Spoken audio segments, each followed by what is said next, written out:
The Galactic Council chamber was a massive room made of black stone that seemed to swallow light itself. Ambassador Daniel Wright stood alone at the human podium, wearing his old diplomatic uniform that looked plain compared to the shining armor worn by aliens from across the galaxy. He could feel thousands of eyes watching him from every direction as he prepared to speak. Daniel cleared his throat and set his voice steady, despite his nerves that the Terran Alliance requested membership in the Galactic Coalition. He had practiced this speech 100 times on the journey here, but nothing could prepare him for the reaction that followed. Laughter erupted from the Zarathi section of the chamber, and it was a harsh clicking sound that bounced off the walls and made Daniel's skin crawl. High Commander Vexthor rose from his seat, and his forearms spread wide in a gesture that clearly mocked the human standing before them. Vexthor's translator device rendered his words in perfect English, as he said that membership required 5 ships as the minimum, and he asked what humanity could possibly offer the Coalition with such a pathetic fleet. The alien commander's voice, dripped with contempt, and other species in the chamber joined in the mocking laughter. Captain Lisa Morgan watched the proceedings from Earth's flagship called the Independence, which was one of 5 ships holding position outside the Council station. Her jaw tightened as she listened to the transmission being broadcast to all human vessels, and she felt anger rising in her chest but kept it contained. Commander Jake Palmer whispered from the tactical station that they really did not know, and his voice held a mix of amusement and anticipation. Lisa allowed herself a thin smile and replied quietly that no, they did not know at all.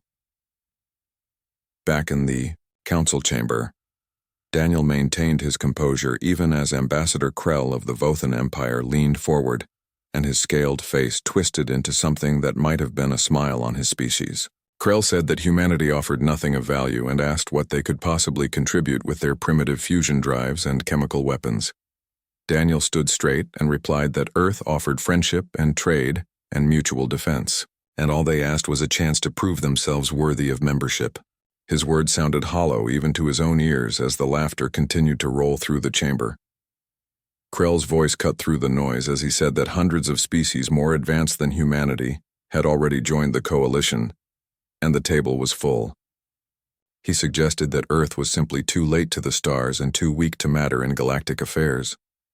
The Council dissolved into conversations among themselves, and various species that had been enemies for centuries found common ground in mocking humanity's ambition. Daniel felt the weight of billions of hopes resting on his shoulders, and knew that what happened next would determine Earth's future. Admiral Richard Cole stood in the command center of Lunar Base Alpha and watched the council feed with his arms crossed over his chest. Beside him, Dr. Helen Price reviewed status reports on a holographic display that showed ship positions and power readings. Helen said softly that they were destroying Daniel in there, and her voice held concern for the ambassador. Richard nodded slowly and replied that Daniel knew this would happen, and that was exactly why they sent him, because he could take the verbal abuse without breaking. Helen asked how long they should let this continue, and Richard's eyes never left the screen showing the council chamber as he said, until the aliens made their mistake. He added with certainty that they always did make mistakes when they grew too confident. On the council floor, Vexthor approached Daniel's podium and loomed over the human ambassador with all 4 of his arms making threatening gestures.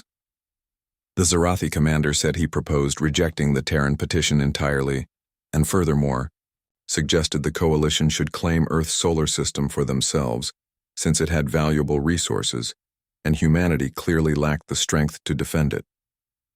The chamber erupted in discussion, with some species objecting on principle, but many more saw opportunity in the suggestion.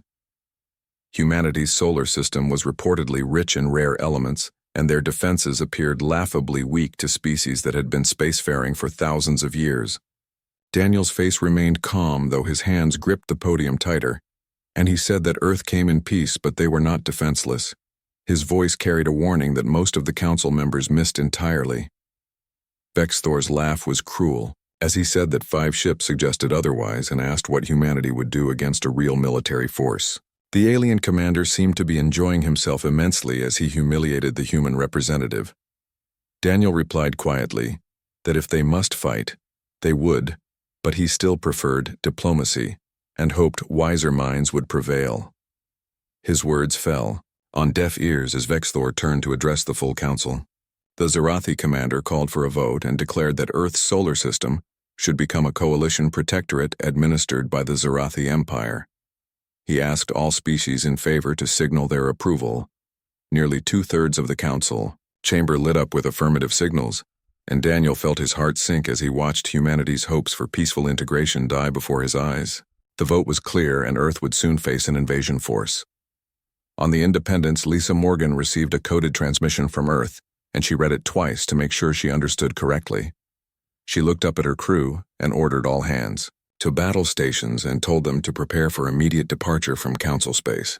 Jake Palmer's fingers flew across his console as he said they were outnumbered 500-1 by the station's defensive fleet alone, and those ships could vaporize the human vessels in minutes. Lisa replied that it was not their problem anymore and opened a channel to the other 4 human ships. She transmitted orders to execute Protocol Exodus and informed all ships they were going home immediately. The 5 human vessels turned as one, and their engines flared to life with blue-white fire that lit up the darkness of space. Around them, alien warships moved to intercept, but hesitated because something in the precision of the human formation gave them pause. The 5 ships moved like parts of a single organism and maintained perfect spacing as they accelerated away from the council station.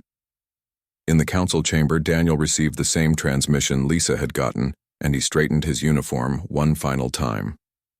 He addressed the council and said they had made their decision, and history would remember what happened here. Daniel continued that Earth was warned them, and they were offered friendship, but chose conquest instead. He paused and let his words sink into the minds of every species present before delivering his final message. The ambassador said that Earth wished the council to understand one thing before humanity departed, and he wanted them to know that humans did not bring their fleet to this council meeting. Vexthor sneered and said it was more empty threats from a species with no teeth. Daniel smiled, and for the first time there was something dangerous in that expression, as he said that humanity brought their scouts to the council station.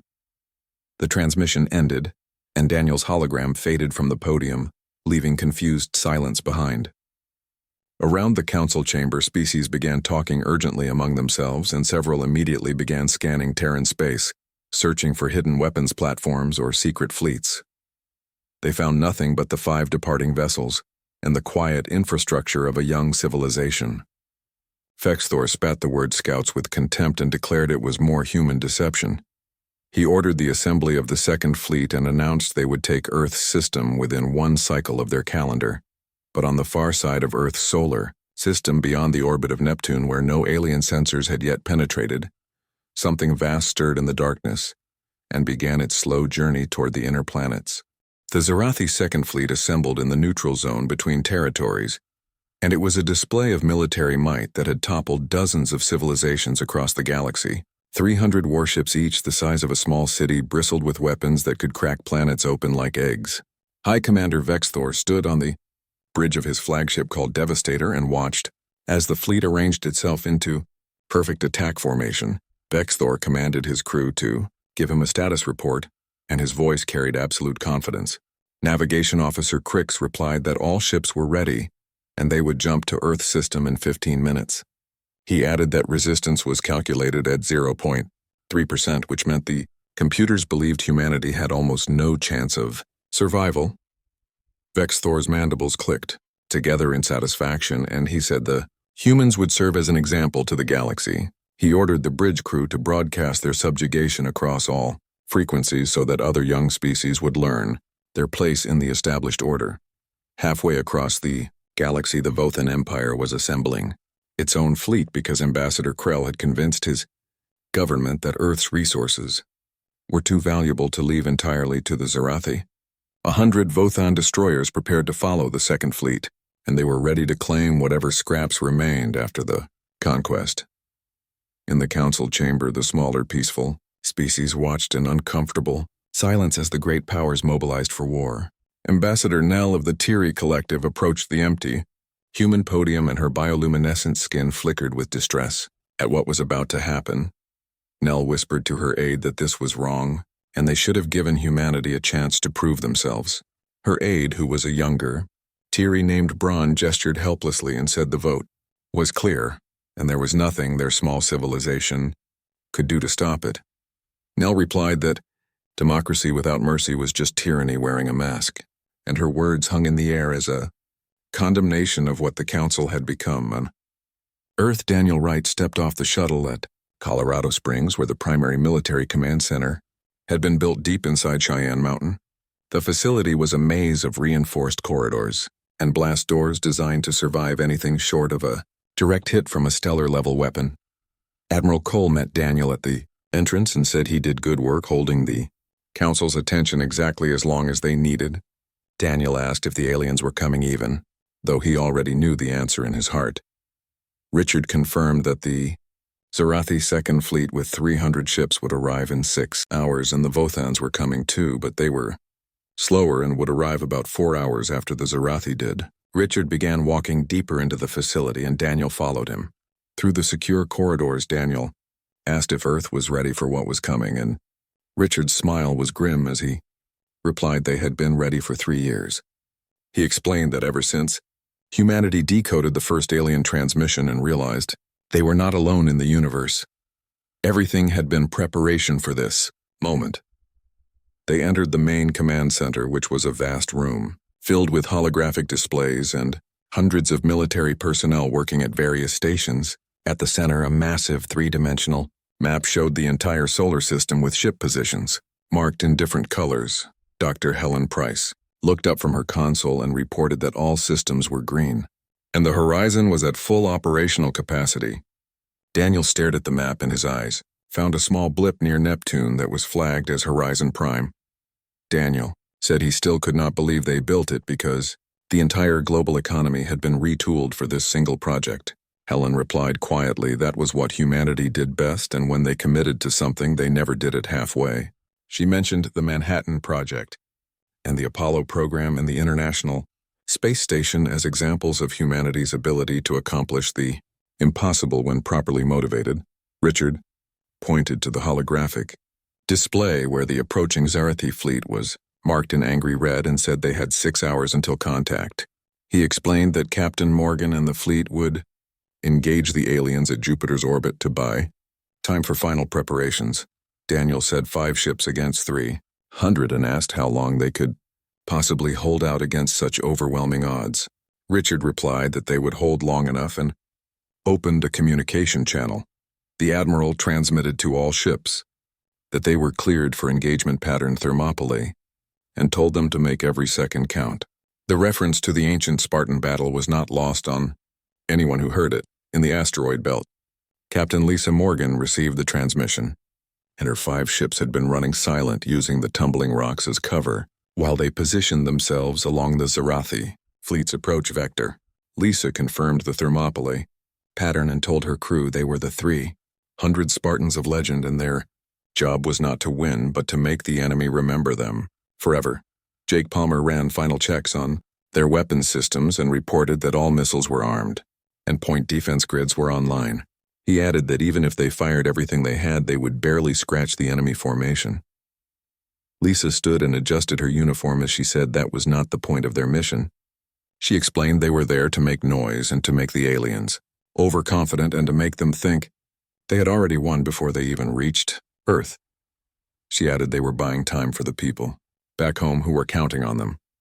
The Independence and its sister ships called Liberty and Defiance and Valiant and Resolute moved into their final positions. They were tiny compared to the approaching armada, like gnats facing down eagles, but they were humanity's gnats and they would not run from this fight. Jake reviewed the tactical situation one more time and said the aliens would hit them with forward squadrons first, probably 50 ships. He predicted the Zarathi would expect the humans to scatter or surrender when faced with such overwhelming force. Lisa said they would do neither and ordered a full missile spread on her mark. She added they would scatter into the asteroids after the first strike and make the enemy work for every meter of space they claimed. The wait was agonizing, and the crew of the Independence worked in tense silence, with each person focused entirely on their station. They were the first humans who would face an alien enemy in actual combat, and they all knew many of them would not survive to see the sun rise again. Finally, the Zarathi Second Fleet emerged from hyperspace at Jupiter's orbit, And the alien vessels were monstrous things, all sharp angles and aggressive design. Their hulls gleamed with exotic alloys that seemed to drink in the light of the sun, and their weapons ports glowed with barely restrained energy. On the Devastator's bridge, Vexthor immediately spotted the 5 human ships on his sensors, and he laughed. He said the humans were still here, and called them brave perhaps, but ultimately foolish. He ordered his forward squadrons to advance and destroy the human fleet, while the rest of the armada proceeded directly to Earth. 50 Zarathi warships broke formation and accelerated toward the human fleet, and each ship was 10 times larger than the Independence, carrying enough firepower to level an entire continent. Lisa watched them come, and her hand hovered over the firing control as she whispered for her crew to stay steady and wait for optimal range. The alien ships opened fire, first sending streams of superheated plasma bolts across the void of space. The human ships scattered, and their smaller size and superior maneuverability let them dodge most of the initial barrage. But one bolt clipped the Valiant's portside scorching armor and, destroying several external sensor arrays, Lisa said now with perfect calm, and the 5 human ships unleashed every missile they had in a coordinated strike. Hundreds of warheads streaked across space in carefully planned waves designed to overwhelm enemy defenses. The Zarathi point defense systems opened up, destroying most of the missiles before they reached their targets, but a few got through the defensive screen. Explosions blossomed against alien hulls like flowers of fire, and 2 of the Zarathi ships began venting atmosphere from breached compartments. Jake reported minimal damage to the enemy, but added they definitely had the aliens' attention now. Lisa allowed herself a fierce grin and ordered all ships to execute scatter pattern Baker and make the enemy chase them through the asteroid field. The 5 human vessels dove into the tumbling rocks, using the asteroids as cover and concealment, while the Zarathi squadron followed, growing frustrated as the nimble human ships evaded their heavier weapons designed for ship-to-ship combat at longer ranges. On the Devastator, Vexthor watched the engagement with growing irritation and admitted the humans fought well for primitives. He said they were merely delaying the inevitable, and ordered the main fleet to continue toward Earth while leaving the forward squadron to finish hunting down the 5 human ships. The main Zarathi fleet pressed on toward the inner solar system, leaving 50 ships to hunt down 5 human vessels among millions of asteroids. It would take hours, but the outcome seemed certain to every alien commander. On Earth, Admiral Cole tracked the engagement on tactical displays and reported that Morgan bought them 2 hours of precious time. He said the Zarathi main fleet would reach Mars orbit in 4 hours. The Zarathi main fleet crossed Mars orbit with absolute contempt for the tiny civilization they were about to subjugate and destroy. From the Devastator's bridge, High Commander Vexthor could see Earth displayed on his view screen, and it looked like a blue jewel hanging in space just waiting to be claimed. Sensor Officer Yix reported that surface scans showed standard industrial development, with no orbital weapons platforms, and no defensive satellites, and no military fleet beyond the 5 ships they had already encountered at Jupiter. Vexthor said this was exactly as expected and ordered the fleet to begin positioning for planetary bombardment. The alien commander said he wanted every major city targeted, but clarified they would not destroy the cities completely because the humans needed to understand their new place in the galaxy. He wanted them broken, but not eliminated, so they could serve as workers and examples. The Zarathi fleet spread into bombardment formation, with hundreds of massive warships moving with practiced efficiency, born from conquering dozens of worlds. Gun ports opened, revealing terrible weapons within that could burn continents. In 15 minutes, the first shots would fall on Earth's cities, and humanity's brief moment of independence would end. On Cheyenne Mountain, alarms blared throughout the facility as the alien fleet moved into attack position, and military personnel rushed to their stations. Most of them knew their roles were about to become obsolete because this battle would not be fought from Earth's surface. Admiral Cole stood calmly in the center of the command center, watching the countdown timer tick toward 0. Beside him, Daniel Wright found himself holding his breath without realizing it. Helen Price announced that 4 minutes remained, and the IDU horizon was in position and waiting for the final order.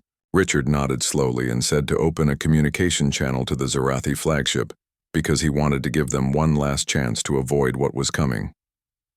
A communication beam lanced out from Earth, cutting through space, and moments later, Vexthor's holographic image appeared in the command center.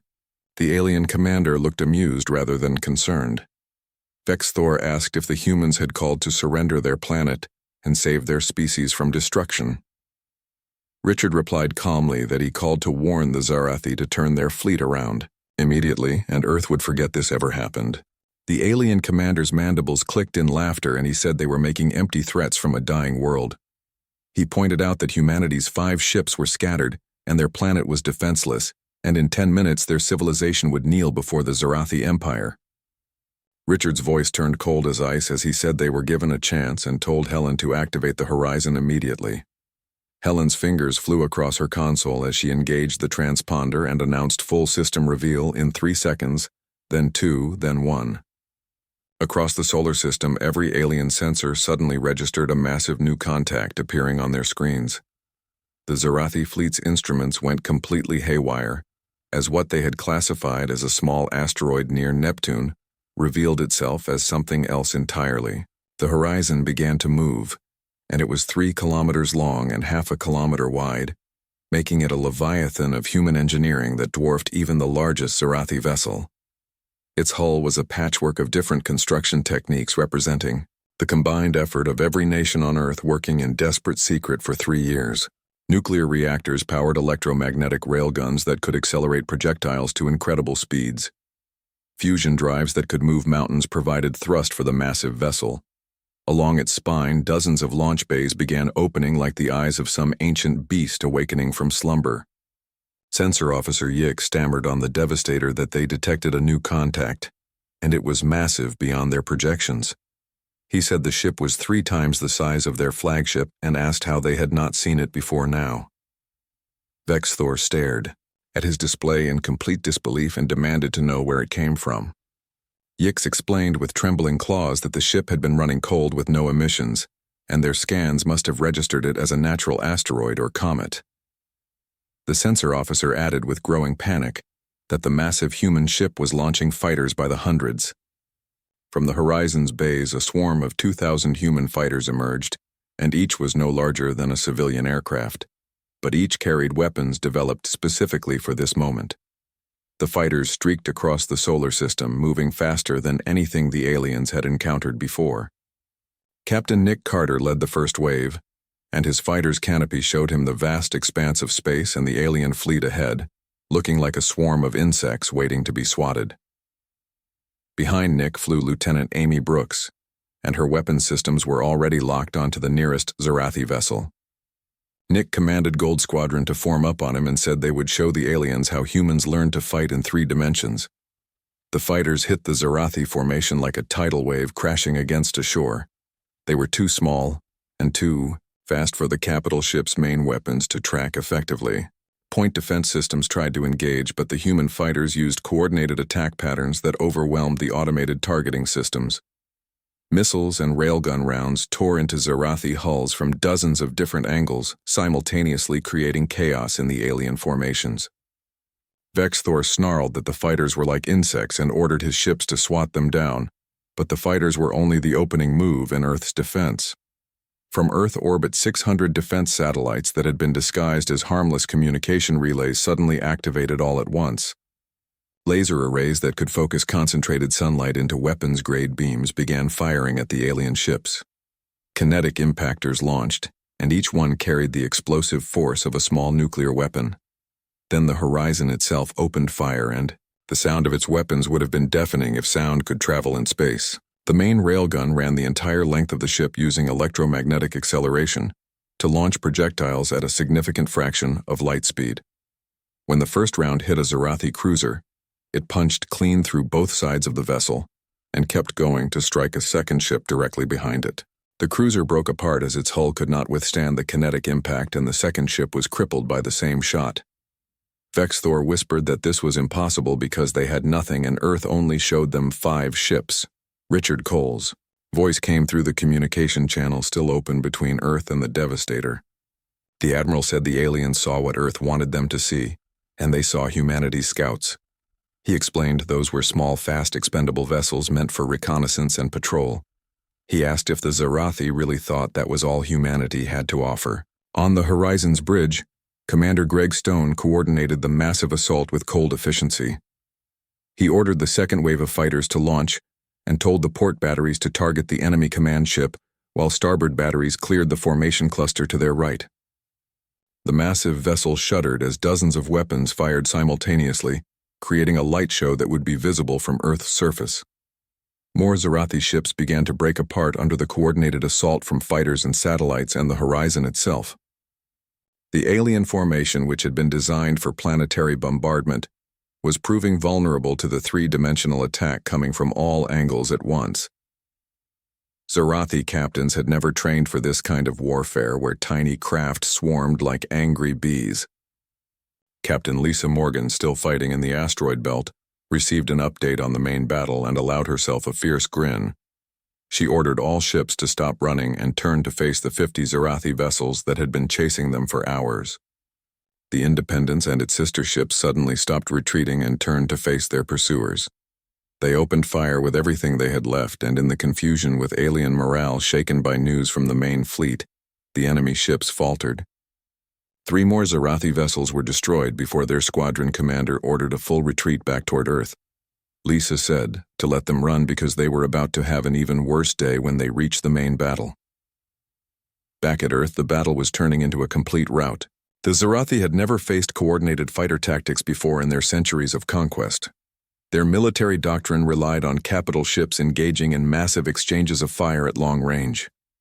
They were not prepared for thousands of small craft, swarming their formations and targeting weak points in their shields and armor.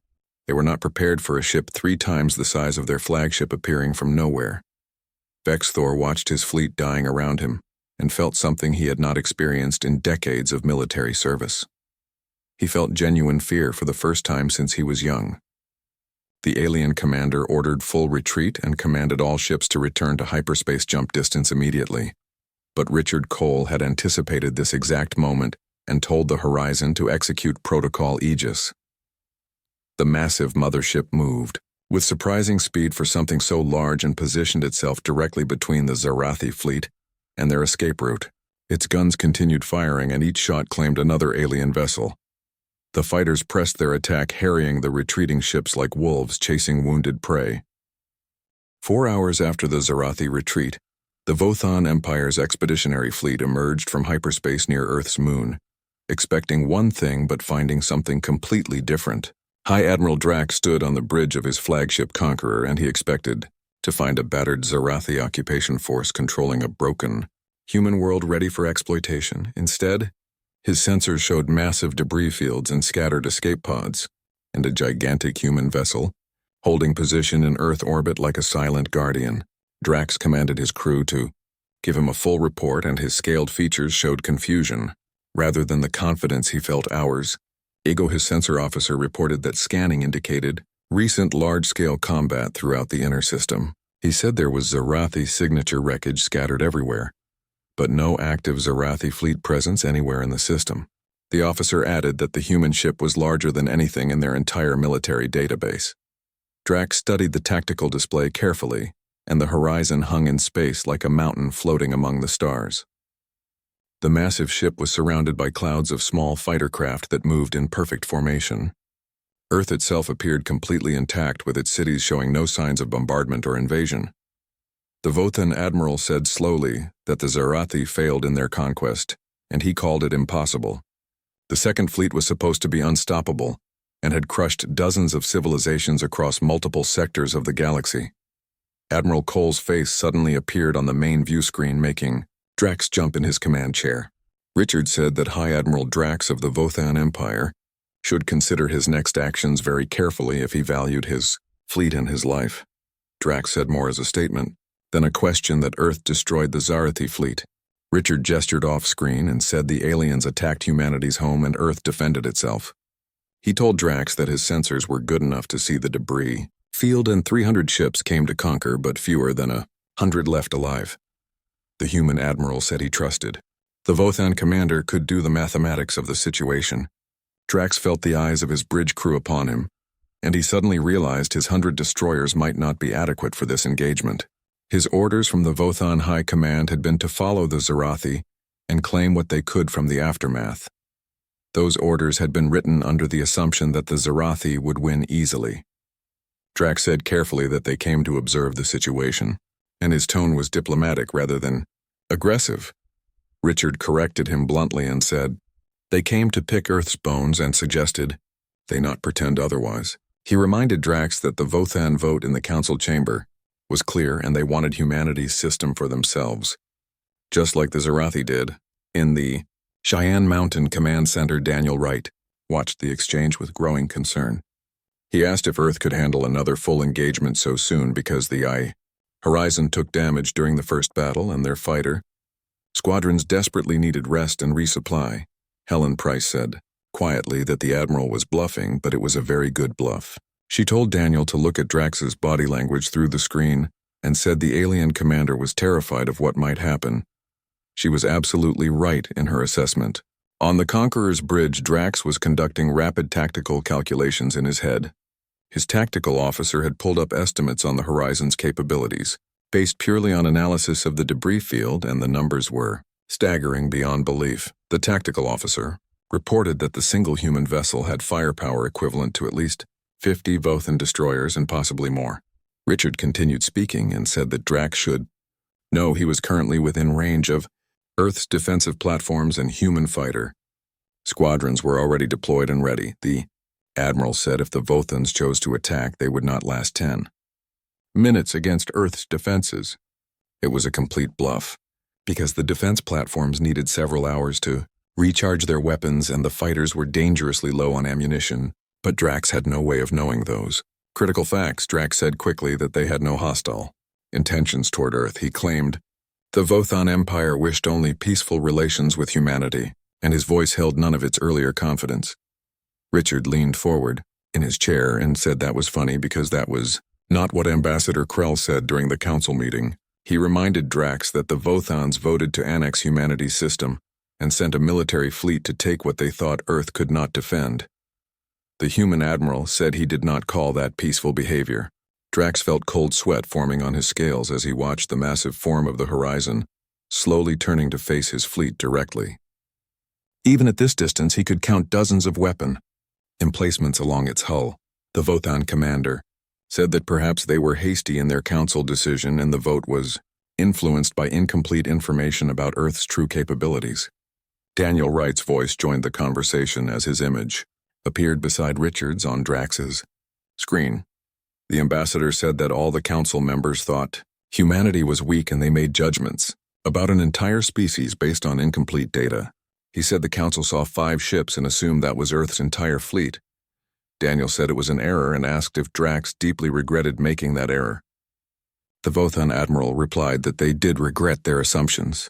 Daniel's tone was sharp as he asked if they regretted underestimating humanity or just regretted that Earth was stronger than anticipated. The ambassador said there was a significant difference between the two and one was a genuine apology while the other was just fear of consequences. In the Tiri Collective's observation post, Ambassador Nell watched the exchange with fascination growing in her luminescent features. Her people had protested the invasion plans but lacked the military power to stop the larger empires. Now she was witnessing something unprecedented in galactic history, which was a newly spacefaring species standing up to established powers and winning. Nell told her aide, Braun, to record everything because the galaxy needed to see this moment. Back at Earth, Richard made his decision and said he would make the situation very simple for High Admiral Drax. The human admiral said the Vothan commander had exactly 2 choices available. He could turn his fleet around immediately and leave Earth's system, or he could join the Zarathi debris field as a permanent monument to failed invasions. Richard said Drax had 60 seconds to decide, and his tone made clear this was not a negotiation. The Vothan admiral looked at his tactical officer, who shook his head emphatically and said, they were not prepared for this kind of engagement. The tactical officer said quietly that the human ship alone could destroy half their fleet before they could effectively respond, and they had no intelligence on what other surprises Earth might have waiting. He added that the Zarathi obviously had no idea what they were attacking, and the Vothans were equally blind. Drax had not reached his high position by being foolish or letting pride override survival instincts. He knew when to fight and, more importantly, when to retreat and preserve his forces for another day. The Vothan commander said carefully that his empire respected strength, and they acknowledged that they severely misjudged the Terran alliance. He said they would withdraw their fleet immediately and petition their government to reconsider their position regarding Earth's Council application. Richard said it was a smart choice and told Drax he made the right decision. But the Admiral added that before the Vothans left, he wanted them to take a message back to their government and to the Galactic Council.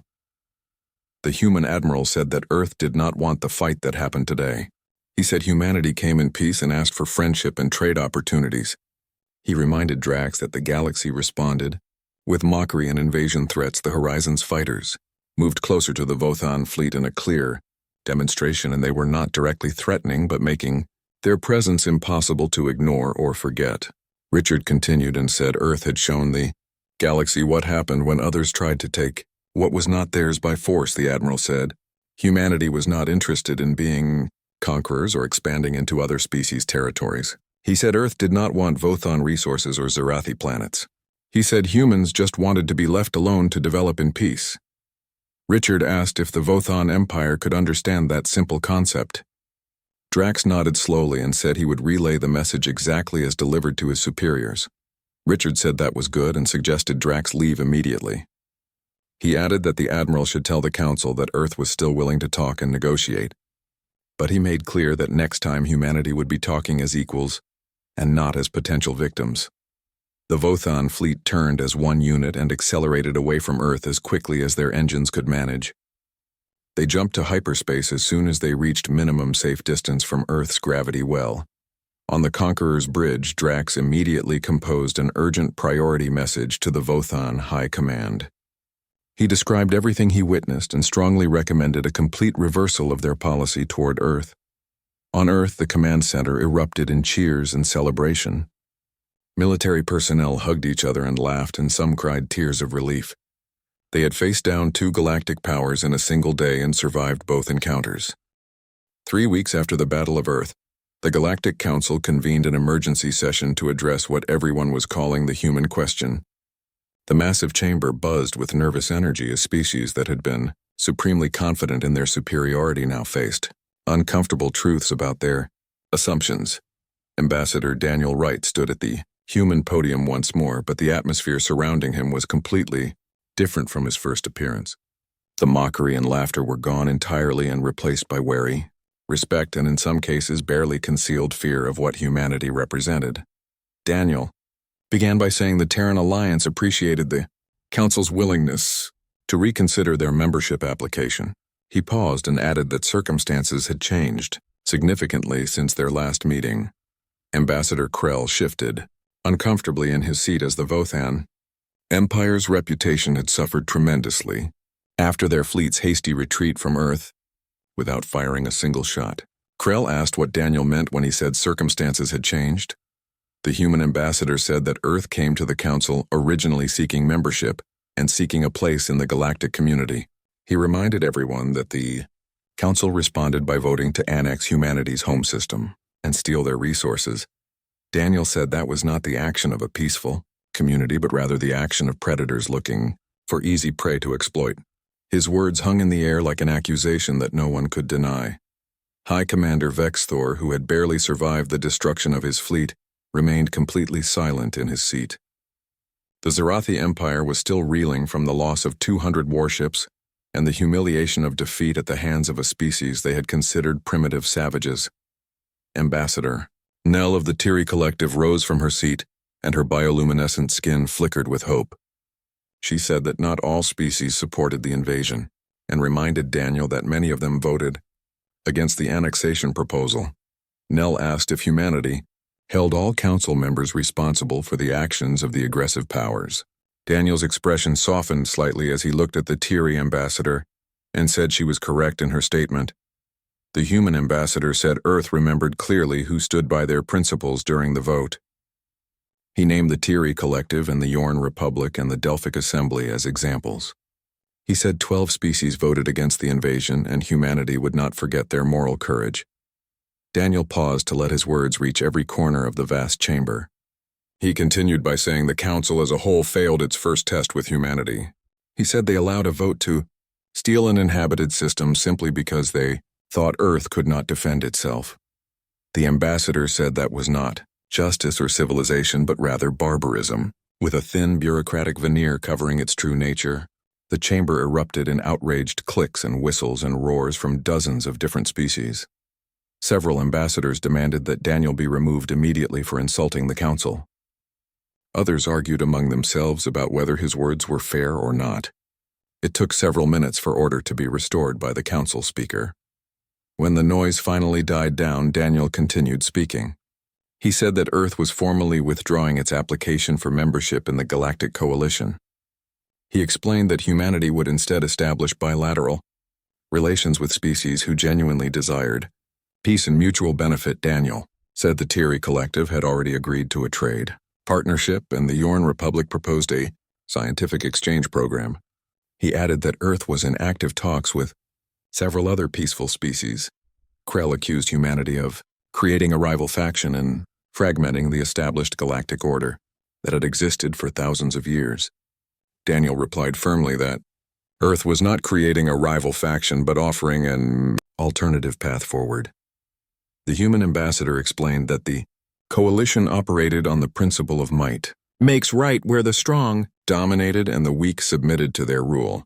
He said Earth offered a completely different model based on mutual respect and collective security and true partnership rather than dominance.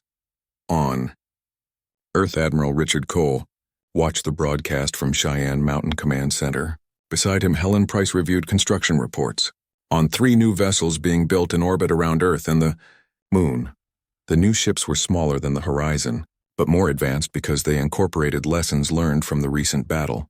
Helen said quietly that Daniel was really doing it and challenging the entire galactic power structure. Richard replied that the aliens left humanity no choice in the matter. He explained the coalition was too entrenched in its ways to be reformed from within. He added that maybe Earth could build something better alongside the existing order. In space near where Jupiter, Captain Lisa Morgan oversaw construction of humanity's first deep space outpost beyond the inner planets. The recent battle proved that Earth needed better early warning systems and supply depots scattered throughout the solar system. Her 5 ships, which were now legendary across the galaxy, were being retrofitted with improved systems and expanded capabilities. 5 ships would eventually become 50 and then 500 as Earth's industrial base expanded. Lisa received an incoming message from Admiral Cole, and Jake Palmer reported the transmission. She opened the channel and identified herself. Richard said he was promoting her to Commodore effective immediately. He explained she would be leading humanity's first deep space expeditionary force consisting of 12 ships with hand-picked crews. The Admiral said her mission was to make contact with friendly species and establish Earth's presence beyond their home system. Lisa felt the enormous weight of responsibility, but also a thrill of excitement at the opportunity. She asked where they were going first. Richard replied that Thierry Collective Space was their first destination because Ambassador Nell had invited them personally. He added that after that they would explore and learn and make friends across the galaxy. The Admiral said that if necessary they would remind the galaxy that humanity refused to be pushed around by anyone. Lisa asked when they would depart on this historic mission. Richard said 6 months, which would give Earth time to finish building the new ships and properly train the crews for extended deep space operations. He told Lisa she was writing history as the first humans to venture into deep space as equals, rather than supplicants begging for acceptance. Lisa said with a slight smile that there was no pressure then. Back at the council chamber, Daniel was wrapping up his address to the assembled species. The human ambassador said Earth's door remained open to any species who came in peace and with honest intentions. He said humanity would share their technology and culture and friendship freely. Daniel added that Earth would also defend itself without hesitation if threatened again. He said the coalition could accept this new reality or reject it, but that choice belonged to them. Bexthor asked coldly what would happen if the council chose to see humanity as a threat to galactic stability. He suggested that a rogue human faction operating outside coalition authority could not be tolerated. Daniel met the Zarathi commander's gaze without flinching or showing any fear. He said calmly that Vexthor should bring more than 300 ships next time if he wanted a different outcome. The human ambassador reminded everyone that they saw what happened to the Second Fleet. He said Earth had 10 times the resources the aliens thought they possessed. He added that humanity was building more defenses and ships. Every single day, Daniel asked the real question, which was whether the Zarathi Empire could afford another devastating defeat like the one they just suffered. The chamber fell into complete silence as every species present conducted mental calculations and weighed their options carefully. Everyone was reconsidering their assumptions about humanity and Earth's place in galactic affairs. A new power had emerged from nowhere, and it refused to play by the established rules that favored the strong. Ambassador Nell rose from her seat again and said she had a proposal for consideration. She suggested that rather than seeking membership in the coalition, perhaps Earth could be recognized as an independent allied power. Nell explained this would make humanity a partner rather than a member state. She said this arrangement would preserve the coalition's existing structure while acknowledging Earth's sovereignty and right to self-determination. It was a compromise that appealed to many species in the chamber. Earth would have trade rights and diplomatic relations without being subject to coalition laws and voting requirements.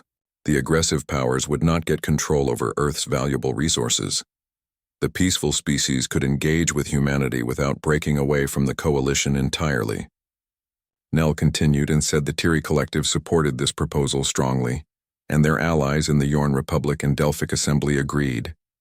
She called for an immediate vote on the matter. Daniel nodded slowly and said Earth would accept this arrangement, but only on one critical condition. The council speaker asked him to name his condition. Daniel said that any species that voted to attack or invade or otherwise harm another species must face unanimous opposition from all other council members. The human ambassador said there would be no more votes to annex inhabited systems, and no more might makes right philosophy. He said if the coalition wanted Earth's friendship, they needed to prove they were